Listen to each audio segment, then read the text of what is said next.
Hi friends, ఈ చేప ఏంటో నేను చెప్పట్లేదండి. నేమ్ ఓకేనా, మీరే చెప్పండి గెస్ట్ చేసి. ఈ చేప అయితే కొంచెం జిగురుగా ఉంది, అంటే అంటుకుంటుంది కొవ్వు అనేది. ఆయిలీగా చేప ముక్క చూస్తే భలే ఉంది కదా.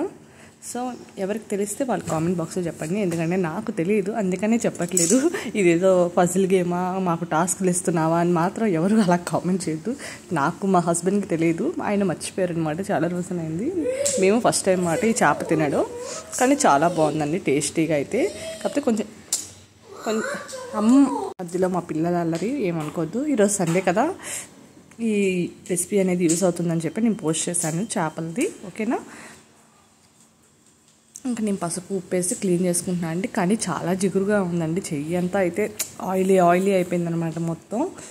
సరే ఇట్స్ ఓకే అనుకున్నాను. తర్వాత కడిగేసి అంతా క్లీన్ చేసేసానండి. ఒక 4-5 టైమ్స్ దాకా మంచి వాటర్తో సాల్ట్ పసుపు వేసి క్లీన్ చేస్తూనే ఉన్నా. తర్వాత మ్యాగ్నేట్ చేస్తున్నాను అండి. కొంచెం ఆయిల్, కొంచెం పసుపు, ఒక 4 టేబుల్ స్పూన్ల కారం, అల్లం వెల్లుల్లి పేస్టు, ఇది అంతా వేసుకొని మ్యాగ్నేట్ చేసి పక్కన పెట్టుకున్నాను అండి. చేపల ఇగురు అయితే చాలా బాగా వచ్చింది, టేస్ట్ అయితే సూపర్ ఉందండి. చూడండి, ముక్క కూడా చాలా బాగుందన్నమాట. చేప చూడడానికి కూడా టేస్ట్ అయితే సూపర్ అండి. అల్లం వెల్లుల్లి పేస్టు నేను మళ్ళీ కర్రీలో కూడా యాడ్ చేసుకున్నాను. ఇదిగోండి, ఇంకా చేపల ఎగురికి కొంచెం ఫ్రీగా ఉంటే బాగుంటుందని కళాయి ఇలాంటిది పెట్టాను అనమాట, డబరా లాంటిది. ముందుగా ఆయిల్ ఏమి యాడ్ చేయలేదండి, కొంచెం జీడిపప్పు మెంతులు అనేది వేపుకున్నాను. చేపలకి ఏంటంటే మెంతులు వేస్తే సూపర్ ఉంటుందండి, ఆ టేస్టే వేరు. ఇంకా జీడిపప్పు వేసామా, అది ఇంకో స్టైల్ అనమాట. మ్యాగ్నేట్ చేసి ఇలా పక్కన పెట్టుకున్నాను మూత పెట్టి. వీటిని మిక్సీ పట్టేసాను పౌడర్ కింద.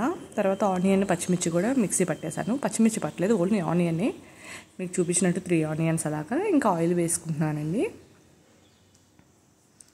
ఇంకా 4 ముక్కలు మాత్రం ఫ్రై చేస్తే బాగుంటుంది కదా అని చెప్పి పక్కన ఫ్రైకి కూడా వేసేసాను. సేమ్ ఆ మ్యాగ్నేట్ చేసిన ముక్కలు అలా వేసేసాను ఆయిల్ వేసి.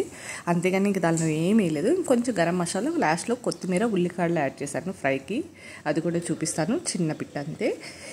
పూర్తిగా అయితే చేపల ఇగురు రెసిపీని చూపిస్తానండి, ఓకేనా. ముందుగా ఆయిల్ కాగిన తర్వాత ఒక 2 గరిటెలు ఆయిల్ వేసుకున్నాను అండి. చేపల ఇగురు కంటే కొంచెం ఎక్కువ ఆయిలే పట్టిద్ది. ఇంకా పచ్చిమిర్చి వేగుతూ ఉన్నప్పుడే నేను ఉల్లిపాయ, ఆనియన్ కూడా వేసేసాను. యాక్చువల్గా ఫోన్ చేతిలో ఉంటుంది కదా, మీకు తెలిసిందే. ఇదిగోండి, కొంచెం పచ్చివాసన పోయేదాకా మగ్గిన తర్వాత కొంచెం అల్లం వెల్లుల్లి పేస్ట్ కూడా యాడ్ చేసేసాను అండి. తర్వాత ఒక 3 టమాటాలు మిక్సీ పట్టేశాను. ఇదిగోండి, చేపల ఫ్రై చూసారా ఎంత బాగా వచ్చిందో. పీస్ అయితే సూపర్ ఉందండి. మిక్సీ పట్టలేదు, డైరెక్ట్గా కట్ చేసి వేసేస్తున్నట్టున్నాను. ఉండండి చూపిస్తాను.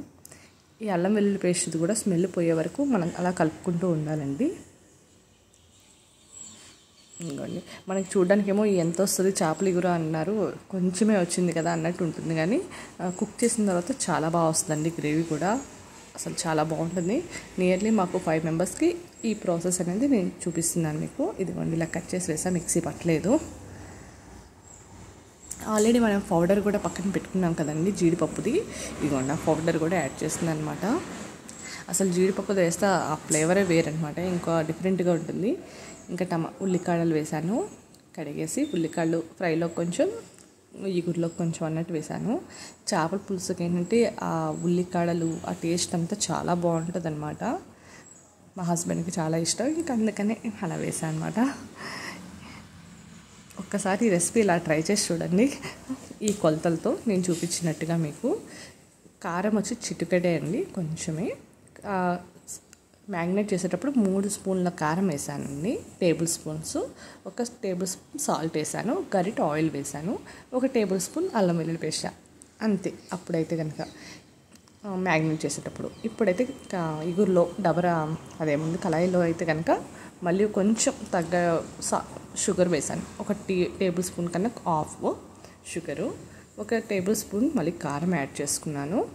కొంచెం సాల్ట్ మనకి టేస్ట్ తగ్గట్టు చూసి వేసుకోవాలండి. అది కూడా వేసేసిన తర్వాత ఈ ముక్కల్ని అనేది దీనిలో డిప్ చేసేసేయాలి. ముక్కల్ని చూసారా పెడుతున్నాను అనమాట. ముక్క ఇరగకుండా తిప్పాలండి, అప్పుడే దాని టేస్ట్ బాగుంటుంది. చూడండి, నేను పెట్టేస్తున్నాను కదా, ఇష్టం అంటే ముక్క ఇరిగిపోద్దని మాత్రం అనుకోకండి, చాలా బాగా వస్తుంది.